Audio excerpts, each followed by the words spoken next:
Bom dia. Ontem nós tivemos lá o Dia da Família, tivemos alguns batismos. E como de costume, tivemos alguns esquecimentos também. Então, se você esqueceu lá um livro chamado O Ladrão de Raios, na minha época crente não podia ler essas coisas não, mas não precisa se constranger, levantar a mão agora. No final você me procura, pega aqui, a gente tira uma foto e posta para todo mundo saber quem é você que está interessado em roubar raios por aí. Espero que... Irmãos, nós chegamos hoje ao encerramento da nossa série. A gente veio postergando isso porque era necessário que Flávio estivesse aqui no encerramento da série, e a gente está conseguindo encerrar a nossa série hoje, uma série chamada Amor pela Verdade, que é, na verdade, a terceira carta de João. A gente vem, nos últimos meses, falando sobre todos os versos das 3 cartas de João. Na verdade, terminamos a primeira. Na semana passada, falamos sobre a segunda carta de João. E hoje nós chegamos a essa terceira carta. Eu queria que você abrisse, já se possível, terceira carta de João.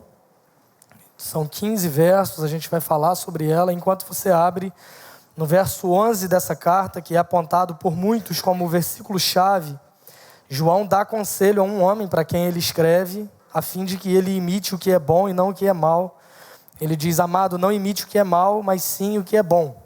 Aquele que faz o bem é de Deus, aquele que faz o mal não viu a Deus. Mas aí, enquanto você vai abrindo essa carta, algumas informações são importantes. Essa carta é uma carta pessoal, ao contrário da primeira carta, onde João escreve para um conjunto de igrejas. A segunda carta, embora ele mencione como destinatário a senhora eleita e aos seus filhos, a gente falou sobre isso na semana passada, é muito provável que ele também estivesse escrevendo para uma igreja e para os membros dessa igreja. Mas essa carta é uma carta pessoal, escrita por João, e é endereçada a um homem que muito provavelmente tinha tido alguns problemas de saúde recentes, mas era um homem com um bom coração, dedicado no serviço a Deus. Então era tipo Flávio, assim, como se João estivesse escrevendo para o Flávio. Não sei se Gaio, que é esse homem que recebeu essa carta, tinha emagrecido tanto assim para se preparar para ser o Senhor Madruga no retiro. Eu não sei se é o caso. Mas João, é muito bom ter você de volta, tá, Flávio? Uma alegria no meu coração, assim, sem palavras. Mas João, ele está escrevendo essa carta e ele elogia esse homem chamado Gaio, que é um bom exemplo, mas ele vai falar também sobre outros 2 homens nessa carta, que são Diótrefes e Demétrio.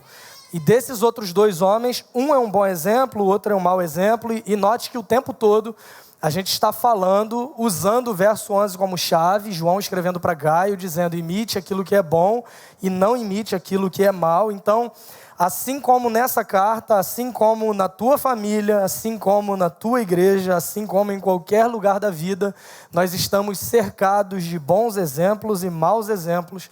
A questão é a quem nós decidimos seguir, a quem nós vamos imitar. E é interessante pensar sobre isso, que na verdade é um ciclo que vai se tornando, porque a forma como nós respondemos a essa pergunta, ou seja, a quem eu quero imitar, a quem eu desejo seguir, qual a forma que eu desejo me portar na minha vida, ela vai se transformando num ciclo, porque a resposta para essa pergunta determina se eu também me torno um mau exemplo ou um bom exemplo para alguém. Terceira carta de João, capítulo 1, até porque é o único capítulo dessa carta, os versículos dizem o seguinte: o presbítero ao amado Gaio, a quem amo na verdade. Amado, oro para que você tenha boa saúde e tudo corra bem, assim como vai bem a sua alma. Muito me alegrei ao receber a visita de alguns irmãos que falaram a respeito da sua fidelidade, de como você continua andando na verdade. Não tenho alegria maior do que ouvir que meus filhos estão andando na verdade. Amado, você é fiel no que está fazendo pelos irmãos, apesar de não os conhecer. Eles falaram à igreja a respeito desse seu amor. Você fará bem se os encaminhar em sua viagem de modo agradável a Deus, pois foi por causa do nome que eles saíram, sem receber ajuda alguma dos gentios. É, pois, nosso dever receber com hospitalidade irmãos como esses, para que nos tornemos cooperadores em favor da verdade. Escrevi à igreja, mas Diótrefes, que gosta muito de ser o mais importante entre eles, não nos recebe. Portanto, se eu for, chamarei a atenção dele para o que está fazendo com suas palavras maldosas contra nós. Não satisfeito com isso, ele se recusa a receber os irmãos, impede os que desejam recebê-los e os expulsa da igreja. Amado, não imite o que é mal, mas sim o que é bom. Aquele que faz o bem é de Deus, aquele que faz o mal não viu a Deus. Quanto a Demétrio, todos falam bem dele e a própria verdade testemunha a seu favor. Nós também testemunhamos e você sabe que o nosso testemunho é verdadeiro. Tenho muito que escrever, mas não desejo fazê-lo com pena e tinta. Espero vê-lo em breve e então conversaremos face a face. A paz seja com você. Os amigos daqui enviam saudações. Saúde os amigos daí, um por um. Vamos orar? Senhor, obrigado pela Tua palavra e fale conosco por meio do Teu Espírito Santo. É a oração que nós fazemos no nome de Jesus. Amém. Essa carta, então, é uma carta pessoal, escrita por João. Já no primeiro verso, nós somos apresentados mais uma vez ao conceito de autoria dessa carta, porque João, outra vez, ele se apresenta como sendo o presbítero. Ele se apresenta do mesmo modo como ele já havia feito na sua segunda carta, que é o texto sobre o qual nós falamos na semana passada. Então, se você não estava aqui, você pode assistir depois lá no aplicativo, no YouTube, enfim, o porquê que João se apresenta desse modo, mas mais uma vez ele vai falar sobre si mesmo como sendo o presbítero. E ele escreve essa carta para um homem chamado Gaio.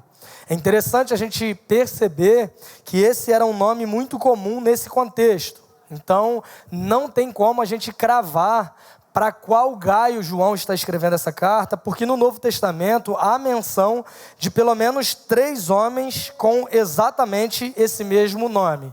A gente vê no Novo Testamento Gaio de Corinto, a gente vê no Novo Testamento Gaio que era da região da Macedônia, e a gente vê no Novo Testamento Gaio de Derbe, que não era fumante, mas ele morava nessa cidade. Então nós temos menção de pelo menos 3 homens com o mesmo nome, que era o nome Gaio.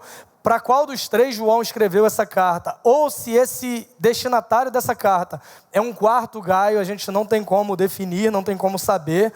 Alguns comentaristas defendem que muito provavelmente era para Gaio de Derbe, mas não é uma informação que a gente consiga trazer com tanta precisão. Só que, independente de quem seja exatamente o destinatário dessa carta, com toda certeza o seu conteúdo tem muito a nos ensinar, e eu queria que a gente pensasse sobre isso. João, ele está basicamente falando sobre bons exemplos e maus exemplos, e ele está defendendo as suas ideias a partir de 3 homens, e eu queria que a gente refletisse sobre o que João fala acerca de cada um deles e o que a vida de cada um deles tem a nos ensinar sobre como nós devemos viver, sobre como nós não devemos viver, sobre quem nós devemos imitar e sobre quem nós não devemos imitar, sobre como nós devemos influenciar para que as pessoas nos imitem ou não. Então, no primeiro verso a gente tem essas informações que João está escrevendo para Gaio e que esse homem era amado por João na verdade. Mais uma vez, João está relacionando as palavras amor e verdade até mesmo para falar do sentimento e do apreço que ele tinha por esse homem chamado Gaio. E já nesses primeiros versos, a gente tem algumas informações muito relevantes sobre ele. João começa dizendo que orava para que ele tenha boa saúde e tudo corresse bem, do mesmo modo que a sua alma estava bem. A primeira informação relevante que a gente tem sobre Gaio é que a sua alma ia bem. A informação que esse homem era um homem com vitalidade espiritual. Um homem reconhecido pelo fato de que a sua alma estava bem, de que ele tinha uma boa vida espiritual, a ponto de João orar para que a sua saúde e as demais áreas da sua vida pudessem estar tão bem quanto a sua alma estava bem. É muito provável, como eu disse, que ele estivesse enfrentando problemas de saúde. É bem possível que esse homem não era um homem rico, mas Gaio, ele tinha aquilo que era principal.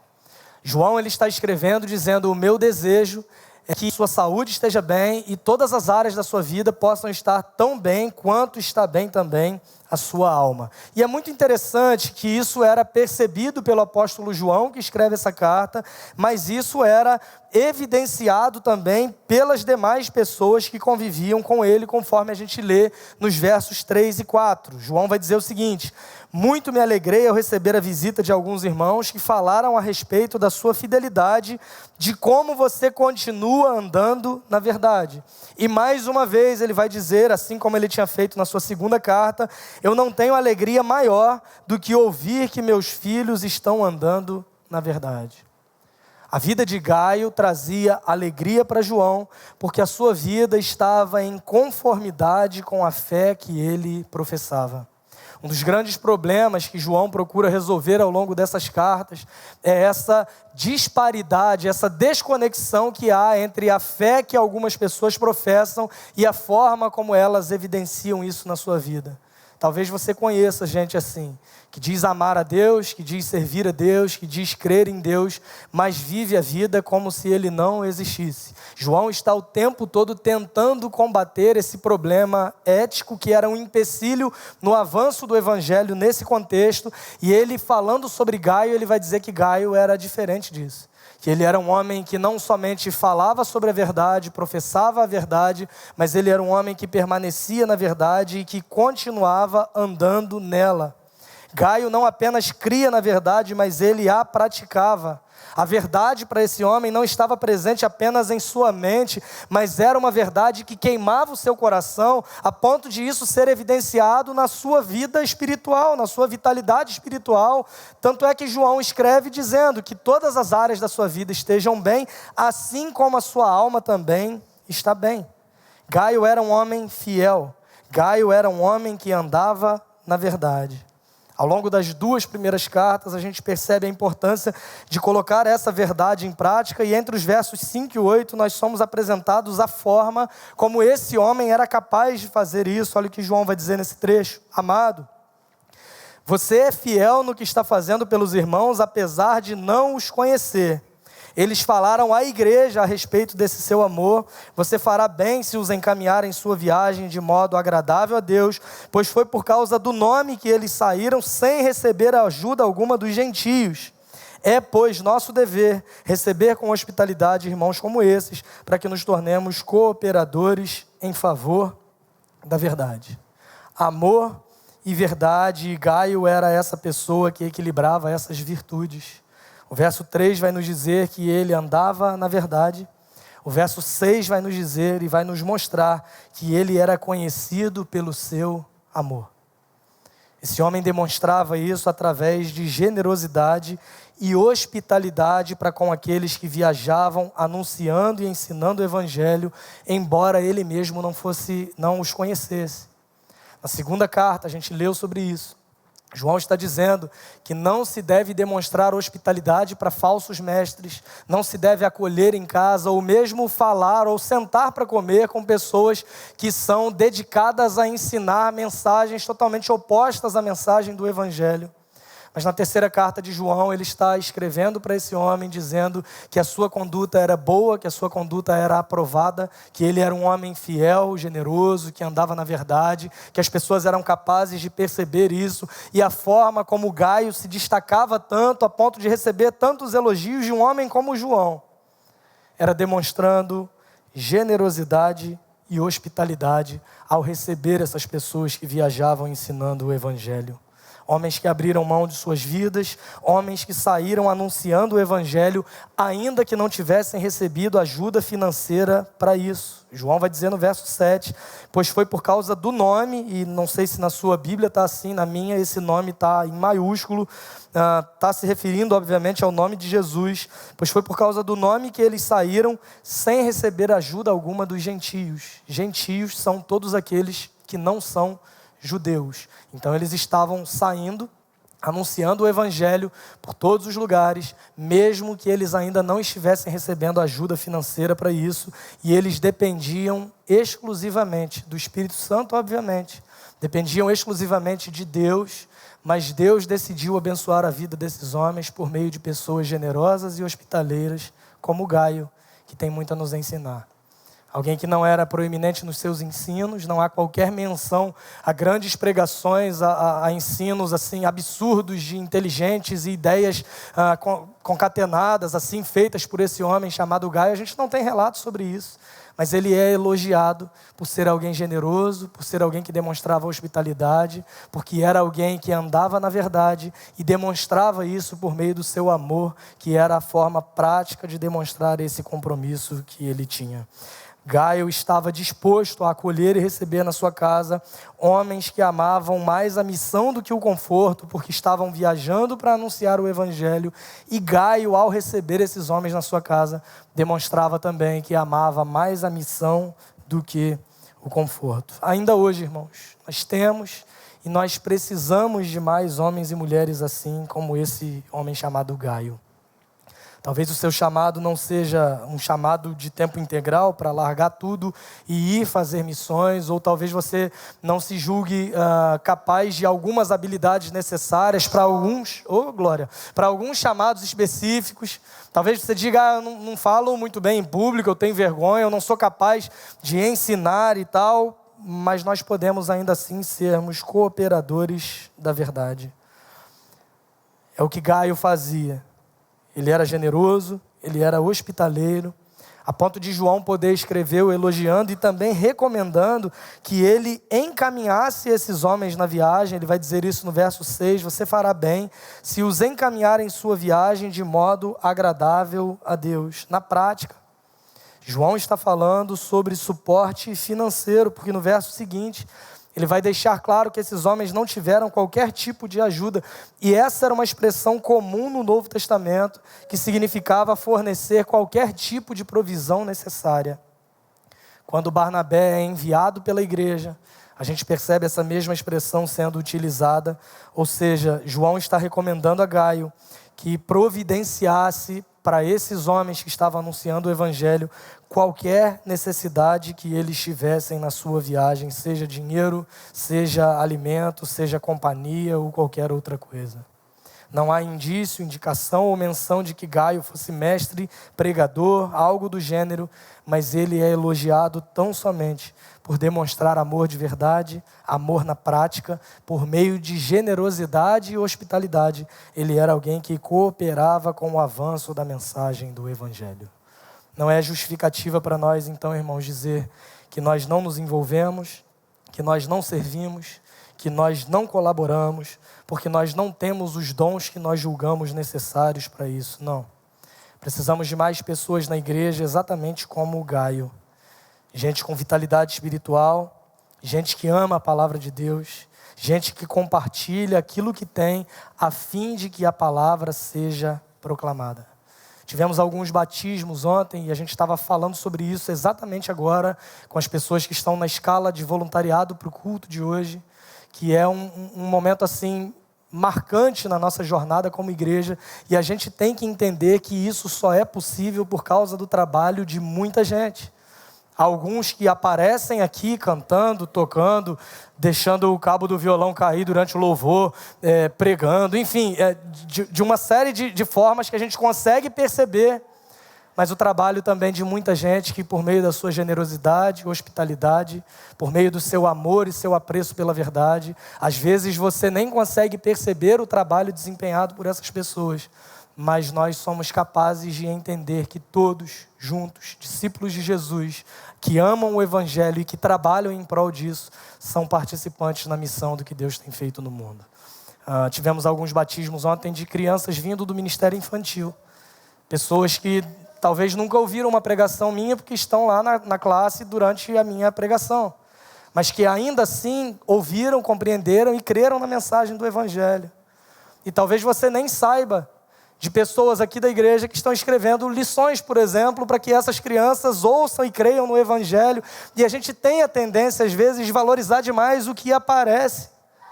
Mas graças a Deus que Ele sonda os nossos corações. E graças a Deus que a igreja não é feita a partir do talento de alguns, mas a partir do esforço de muitos que estão comprometidos com o evangelho para a glória de Deus. Gente como Gaio. Gente que não tinha uma liderança muito presente e as pessoas talvez nem enxergassem isso. mas gente que tinha o coração totalmente disposto e voltado para aquilo que Deus deseja fazer no meio da sua igreja, e que nós sejamos pessoas assim também, irmãos. Se João orasse por você, ou se alguém orasse por você, como João orou por Gaio, por exemplo, pedindo que todas as áreas da sua vida pudessem estar exatamente como está a tua alma, isso te traria conforto ou pânico? João dizia que Gaio era alguém que estava com a alma bem e que orava para que a sua saúde e todas as áreas estivessem como estava a sua alma. Se alguém orasse assim por você, isso te deixaria tranquilo? Ou isso te deixaria ainda mais preocupado? A gente tem muito que aprender com esse homem. Mas nem todos na igreja são iguais a Gaio, porque na igreja nós temos também homens e mulheres iguais a um homem chamado Diótrefes, que eu nem conheci, mas já tenho muita raiva dele. Olha o que está escrito nos versos 9 e 10. Diótrefes era o tipo de gente complicada, assim, que estacionava o carro na saída de emergência. Enfim, é alguém... Escrevia a igreja, mas Diótrefes, que gosta muito de ser o mais importante entre eles, não nos recebe. Portanto, se eu for, chamarei a atenção dele para o que está fazendo. Não vou parar não, Diótrefes, você jogou essa praga para eu espirrar aqui. Portanto, se eu for, chamarei a atenção dele para o que está fazendo com suas palavras maldosas contra nós. Não satisfeito com isso, ele se recusa a receber os irmãos, impede os que desejam recebê-los e os expulsa da igreja. Se por um lado a gente tem Gaio cooperando com o avanço do evangelho, um homem que ama a verdade e se envolve para que ela seja proclamada. Por outro lado, nós temos Diótrefes, um homem extremamente orgulhoso, um homem obstinado, um homem que tem o desejo de aparecer. Ele quer ser o primeiro. Ele quer ser o mais importante entre os irmãos. Ele gosta de proeminência, de relevância. O versículo 9, por exemplo, vai deixar claro para nós que era alguém que amava os olhos do público. Alguém que buscava reconhecimento, fama, relevância. Um homem que não se contentava em trabalhar nos bastidores, mas alguém que está somente preocupado com os holofotes. Alguém extremamente orgulhoso, alguém extremamente arrogante, alguém egoísta, alguém preocupado apenas consigo mesmo. Diótrefes era o exemplo de alguém que é oposto àquilo que se espera de um seguidor de Jesus. O apóstolo Paulo, em Filipenses, no capítulo 2, ele vai nos dizer que nós devemos seguir o exemplo de Cristo e que haja em nós o mesmo sentimento que houve em Cristo Jesus, que embora sendo Deus, ele não julgou que isso era algo a que ele devia apegar-se, mas ele esvaziou-se a si mesmo, foi reconhecido em figura humana, tornou-se semelhante a um de nós, ele se humilhou e ele foi obediente até a morte e morte de cruz. E Paulo está dizendo que haja em vocês esse mesmo sentimento. Jesus viveu uma vida perfeita. Jesus abriu mão do seu conforto para morrer por gente que não merecia. Eu estou falando de você, eu estou falando de mim e de todos nós. E com isso, com essa vida perfeita e com essa morte, ele restabelece uma relação com Deus para pecadores que estavam separados desde a queda. E ele garantiu que voltaria. Aliás, pelo fato de ele ter se esvaziado e passado por todo esse processo, o texto de Filipenses mesmo vai nos dizer que por isso Deus o exaltou, deu a ele o nome que está acima de todo nome, para que ao nome de Jesus se dobre todo joelho no céu, na terra e debaixo da terra, e que toda língua confesse que Jesus Cristo é o Senhor, para a glória de Deus Pai. Foi o que Jesus fez por nós. E pelo fato dele ter feito isso por nós, ele recebeu o nome que está acima de todo nome. Isso é demonstrado por meio do Evangelho. E esse homem chamado Diótrefes, sobre quem João escreve, ele é exatamente o oposto do que Jesus fez por nós. Jesus era Deus, se fez como um de nós. Esse homem era como um de nós, mas ele queria ser o primeiro, o mais relevante, o mais importante, o que mais aparecia, o mais proeminente, o mais falado, o mais seguido nas redes sociais, aquele de quem as pessoas perdem tempo admirando, falando bem. Era exatamente a postura desse homem. Alguém que se achava mais do que era, que não se preocupava com os outros. Alguém cujo desejo por reconhecimento era maior do que o apreço que ele possuía pela verdade. E se a gente convive com pessoas, a gente percebe que do mesmo modo que o coração de Gaio estava cheio de amor e de verdade, e isso era evidenciado na prática. Um coração orgulhoso, arrogante, presunçoso, como o coração de Diótrefes, isso vazava também para as suas relações, porque isso era percebido também na prática, e João fala sobre algumas posturas dele aqui. Um homem que se recusava à hospitalidade, não recebia na sua casa os que anunciavam o evangelho, não permitia que os outros irmãos recebessem e ainda expulsava da igreja quem ia contra as suas ordens autoritárias. Um homem que era fofoqueiro e caluniador. João vai dizer no verso 10, chamarei a atenção dele para o que está fazendo com suas palavras maldosas contra nós. Além de não receber os irmãos e impedir outros de receberem, expulsava a gente da igreja. Diótrefes era um homem provavelmente de origem grega, pelo significado do seu nome, que é nutrido por Zeus, ou adotado por Zeus. Provavelmente de origem grega, ele se torna um líder na igreja, e ele usa a posição que ele recebeu como líder para fazer o que a gente chama hoje de abuso de poder religioso, demonstrando ser alguém extremamente autoritário. Ele não tinha autoridade bíblica para exercer esse tipo de disciplina, porque era uma disciplina extremamente abusiva. Quando a gente olha para o Novo Testamento, a gente vê em alguns momentos a igreja sendo instruída a praticar o que a gente chama de disciplina bíblica, que é um caminho que propõe a restauração do pecador e não a exposição do pecado do outro, que é diferente do meu pecado. Agora, nesse caso, Diótrefes, ele não tinha essa autoridade para exercer essa disciplina porque ela era abusiva. As pessoas não estavam sendo expulsas da igreja porque desobedeciam a Deus, mas as pessoas estavam sendo expulsas da igreja porque desobedeciam às ordens autoritárias desse homem que era um líder entre eles. Diótrefes era o cara que mandava você fazer as coisas e quando você buscava fundamento, ele dizia, não, é assim porque é assim. É assim porque eu estou mandando. É assim porque eu sou o apóstolo, o pastor, o bispo, e se você não fizer, você está fora da visão. E se você não fizer, você está expulso daí. Tem gente que já se coçou aí, quando a gente fala isso, já vai lembrando, né, da vida e tal. É complicado, a gente vê muito Diótrefes hoje em dia aí.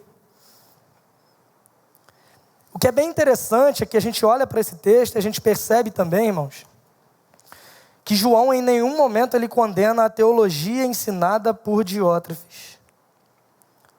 Se na segunda carta João condena os que demonstravam amor sem se preocuparem com a verdade, nessa carta ele condena a postura desse homem que muito provavelmente tinha até algum apreço pela verdade, mas não era capaz de exercê-la em amor. É muito provável que Diótrefes até ensinasse aquilo que era certo, mas com a motivação totalmente equivocada.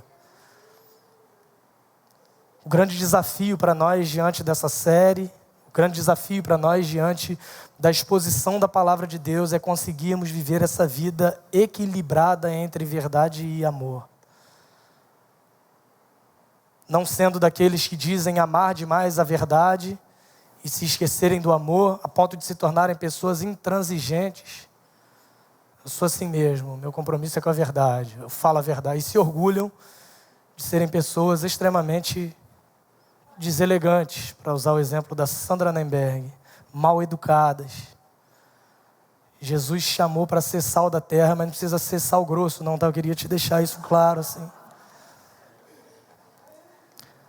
Por outro lado, a gente vê pessoas que dizem, o meu negócio é amar. Sou o MC Marcinho da igreja evangélica hoje, o meu negócio é demonstrar amor. Mas a pessoa está precisando ser alertada, ela está vivendo, o meu papel é amar, ela viva do jeito que ela quiser. O grande desafio para nós é conseguir esse equilíbrio, irmãos, e como isso é difícil. Os nossos temperamentos, às vezes, e temperamento eu digo essa inclinação que a gente tem para se comportar de uma forma ou de outra, porque infelizmente esse estudo de temperamentos também virou quase signo no meio evangélico, né? Para alguns é quase um horóscopo que ele se sente culpado de dizer que é libriano, aí ele fala que ele é colérico. E todos os erros da vida dele acontecem porque ele é colérico. Não, você precisa se arrepender do seu pecado e pedir a Deus que trabalhe no seu coração e não usar isso como muleta para dizer, eu sou assim porque eu sou sanguíneo. Desculpa, eu sou insuportável, eu brigo com todo mundo, eu discuto com todo mundo, mas não é um problema meu não, é porque eu sou sanguíneo e foi Deus que me fez assim. Desde Adão e Eva, a mesma desculpa de jogar para Deus e de usar essas justificativas para os nossos próprios erros. Mas o grande desafio, independente se você seja colérico, sanguíneo, fleumático, melancólico, libriano, capricórnio, independente de qualquer coisa, o grande desafio que nós temos enquanto cristãos é sabermos equilibrar amor e verdade. Gaio era capaz disso, Diótrefes não era capaz disso, e ele se torna então um mau exemplo. E quando nós falamos sobre isso, é muito fácil nós olharmos para exemplos de líderes religiosos que agem exatamente do mesmo modo que Diótrefes. Postura de abuso de poder, de autoritarismo em detrimento da autoridade que a Bíblia confere. É muito fácil de nós nos lembrarmos de situações em que nós fomos vítimas de alguns Diótrefes que andam por aí. Mas a gente tem que lembrar que a raiz do problema desse homem era um coração egoísta e orgulhoso. É muito fácil, diante de situações assim, nos lembrarmos de quando nós fomos as vítimas. Mas será que nas nossas relações não aconteceram alguns momentos também em que nós fomos as pessoas que, com um coração orgulhoso e egoísta, acabamos ferindo aquelas pessoas que nos cercam? A gente tem que se lembrar que o abuso religioso, a maledicência, a indiferença eram, na verdade, sintomas de um problema do coração. Que esse abuso e autoritarismo era, na verdade, a oportunidade de colocar em prática aquilo que ele tinha dentro do coração. E nesse ponto nós somos levados a sondar o nosso próprio coração. Porque pode ser que você condene a postura desse homem, mas a única diferença entre você e ele seja a oportunidade. Como é que está o teu coração em relação ao orgulho e egoísmo? Será que você está condenando Diótrefes, mas ao mesmo tempo não está preocupado demais com aquilo que é importante somente para você? O que importa é a tua agenda, os teus sonhos, os teus planejamentos, as tuas aspirações de vida. No final das contas, irmãos, tudo é uma questão do coração. Gaio demonstrava hospitalidade, generosidade, porque o coração dele era um coração cheio de amor e verdade. Diótrefes demonstrava uma postura oposta porque o coração dele era um coração cheio de orgulho, vaidade e egoísmo. É a palavra de Deus que vai nos dizer que a boca fala daquilo que está cheio, o coração. Guarda o coração porque dele procedem as fontes da vida. E quando a Bíblia fala de coração, ela está falando do nosso interior. A gente vive, a gente expressa nas nossas relações aquilo que está dentro do nosso próprio coração. Os nossos dedos digitam aquilo que o nosso coração está cheio. As brigas que a gente decide se envolver ou não refletem a forma como como o nosso coração, do que está cheio o nosso coração, a gente consegue perceber isso com muita facilidade. E no caso de Diótrefes, o seu egoísmo era algo presente em todas as suas relações. Ele falou mal de João, ele foi indiferente em relação aos missionários que viajavam pregando o evangelho, e ele expulsou crentes da igreja porque discordavam dele. Depois de citar esse exemplo, João vai no verso 11, que é o ponto central, o ponto-chave dessa carta, quando ele diz: não imite o que é mal, mas sim o que é bom, aquele que faz o bem é de Deus, aquele que faz o mal não viu a Deus. A forma como nós demonstramos, a forma como nós vivemos, a forma com a qual nós nos portamos nas nossas relações demonstram se nós somos de Deus ou não. Quem faz o bem é de Deus, quem faz o mal não conhece a Deus, não viu a Deus, não é de Deus. Tem uma música do Crombie que um dos seus versos fala o seguinte: gestos simples falam de quem nos conduz, e é exatamente isso. A forma como nós vivemos as nossas relações determinam se somos de Deus ou não. E logo em seguida nós chegamos ao verso 12, onde João fala sobre o outro personagem dessa carta, que é um homem chamado Demétrio. Logo após falar isso, ele vai dizer no 12, quanto a Demétrio, Todos falam bem dele e a própria verdade testemunha a seu favor. Nós também testemunhamos e você sabe que o nosso testemunho é verdadeiro. É muito provável que Demétrio tenha sido o portador dessa carta. E nós somos informados aqui também de algumas verdades sobre ele. A primeira delas é que ele era um homem digno de ser imitado. Logo após João falar sobre bons exemplos, ele cita Demétrio. A prova de que alguém pertence a Deus é a forma como a pessoa pratica aquilo que ela professa. É o próprio Jesus quem vai nos ensinar que pelos frutos você conhece a árvore. E Demétrio era um homem de Deus porque ele demonstrava isso nas suas relações. João está dizendo que ele é alguém digno de ser imitado. Ele vai nos dizer também que, além disso, uma outra característica dele é que ele possuía boa reputação. Todos os que o conhecem falam bem dele. A própria verdade dá testemunho sobre ele, ou seja, a firmeza da sua fé prova-se por si mesma. O próprio João e aqueles que estão com ele estão dando bom testemunho sobre Demétrio.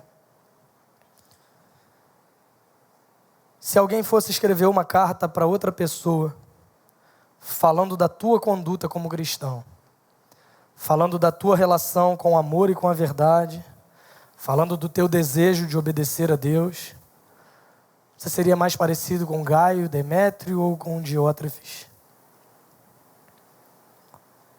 São pessoas normais. A gente está falando de personagens bíblicos, mas de pessoas normais vivendo no contexto da igreja local.